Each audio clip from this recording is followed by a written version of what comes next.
안녕하세요. 수능 특강 레벨 3 실력 완성 마지막 단원이네요. 자, 힘을 내서 한번 풀어보도록 하겠습니다. 문제 한번 대충 읽어볼게요.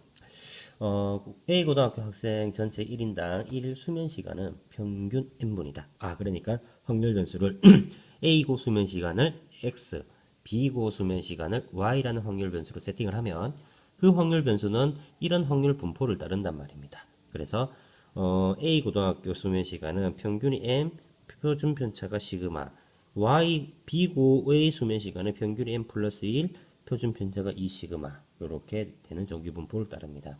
몇 명을 추출했습니까? 모두 25명, 25명 추출했습니다. 묻는 게 뭡니까? 이런 표본들의 평균이 25명 뽑았는 이런 표본들의 평균이 335 이상일 확률을 대한 이야기입니다. 그게 같다라고 각각 계산된 값이 있죠. 그러면 마찬가지로 이 y바도 335 이렇게 계산해 봅시다. 그러면 얘를 표준화시키면 어떻게 됩니까? 표준화시키면 n분의 시그마니까 루트 n분의 시그마니까 요 놈의 루트 씌운 게 5분의죠. 맞죠? 그래서 335 빼기 m. 잘 알고 있죠? 한번 더 적어주겠습니다. z는 루트 n분의 시그마분의 x바 빼기 m. 요게 바로 표본 평균을 표준화시키는 공식이 되겠습니다. 자, 마찬가지로 얘도 n이 25니까 루트를 씌워주면 5가 되고 시그마가 2시그마 되죠. 표준 편차가 2시그마 되겠죠.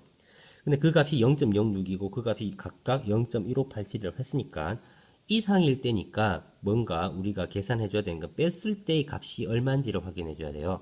그래서 0.66이는 0.5에서 뭘 빼야 0.06가 될까 딱 쳐다보니까 0.4938을 빼줘야 되죠.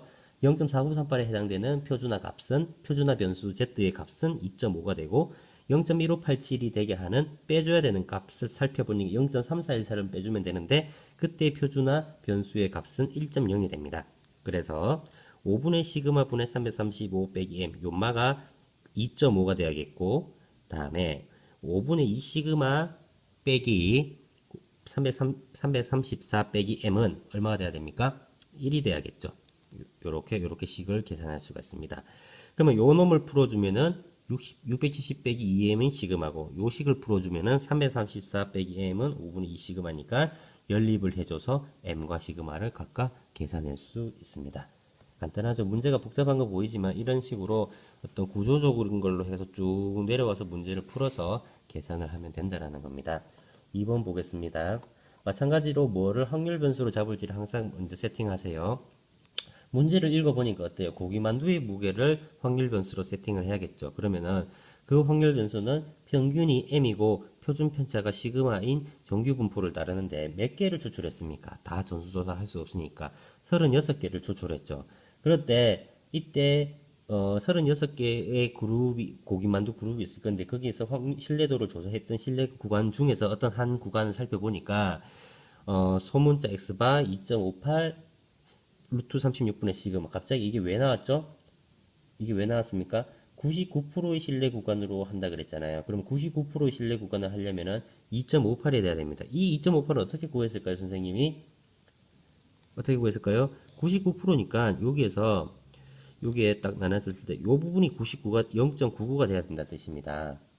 맞나요? 이 부분이 0.99가 돼야 되니까 이 부분이 어떻게 돼야 돼요? 0.495가 돼야겠죠. 그럼 0.495가 되게 하는 그 Z 값이 얼마예요? 2.58이라는 겁니다. 그래서 요 2.58이 여기 나왔는 거예요. 알겠죠? 문제에 따라서 이 2.58이 뭐 2.6일 수도 있고 2.5일 수도 있어요. 그것들은 문제 상황을 보면서 해결해야 되기 때문에 99%는 무조건 2.58이다 라고 외우면 안 됩니다.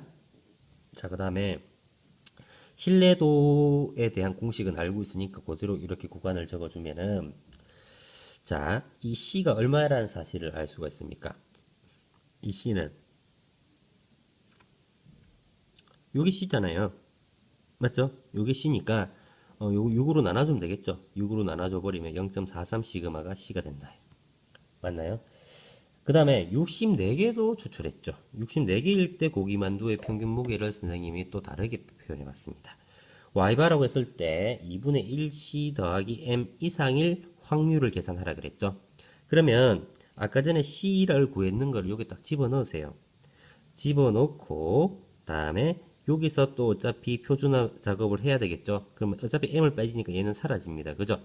그래서 요 2분의 1 해주면 0.22로 시금하고 이때 확률 변수가 이 확률 변수의 그 표준 편차는 루트 n분의 시그마인데 루트 n이 이때 n이 64니까 루트 64가 되겠고 시그마는 그대로 시그마를 갖고 옵니다.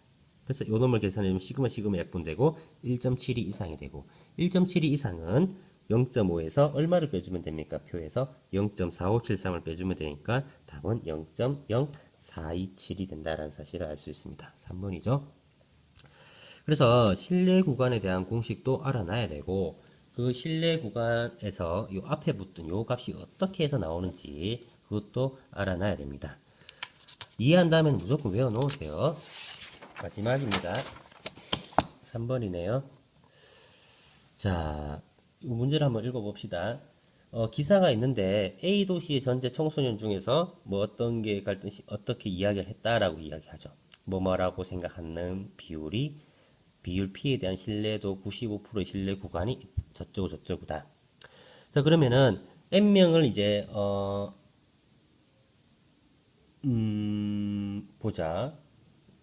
64%라는 게 무슨 말인지를 알아야겠다. 보니까 박스에 있는 걸 보니까 N명을 이미 추출하여 실시한 조사다. 그래서 N명을 이미 추출해서 실시한 조사니까 64%에 해당되는 100분의 64가 바로 표본 비율이 되는 거구나 라는 사실을 알 수가 있겠죠.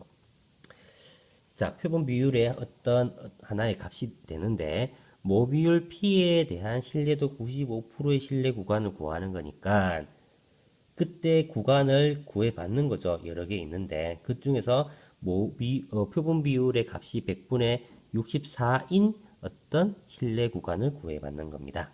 그래서 어떤 그 신뢰 구간에 대한 공식에 집어넣는 거예요. 하나의 값이 되겠죠. 표본 비율이 아니고 표본 비율에 대한 것도 있는데 그때는 이 구간들이 엄청나게 많은 겁니다. 자, 그러면 실내 구간의 길이를 계산하려면 요거 두 개 빼주면 되겠죠. 그러면 어차피 P햇이 날라가 버리고 이게 두 개가 있는 겁니다. 이게 두 개. 그죠? 근데 P햇이 아까 100분의 64라고 했으니까 Q햇은 100분의 36이 되는 거죠. 맞나요? 그래서 요 놈을 계산을 해줘야 돼요. 쌤 쉽게 하는 방법 없어요? 아니, 계산해야 돼. 그래서 근데 계산이 되도록 아마 완전 제곱으로 출제될 거야. 그래서 계산해주면 루트 n분의 1만 나오고 나중에 100은 나중에 루트 100으로 나올 거고 64, 36이니까 48로 나오겠지. 맞나요? 근데 이제 실내 구간에 이미 문제에서 정해졌는 거 오른쪽 값은 0.6635이고 왼쪽 값은 0.61648이니까 빼면 0.04704가 될 거야. 그놈을 계산해주면 요렇게 되는데 이게 요 값이 되는 거잖아. 그래서 루트 n이 40에서 n은 1600이 된다는 것을 알 수 있습니다. 자, 실내 구간의 길이를 계산할 때는 실내 구간을 먼저 계산을 해야 되고 실내 구간은 원래는 이제 그 확률 변수가 가지는 그 확률의 값이 확률이 몇 프로 이하 된다라는 것에서 출발되는 거니까 공식을 유도하는 과정을 이해했다면은 꼭 외워서 실전에 써먹을 수 있도록 합니다. 수고하셨습니다.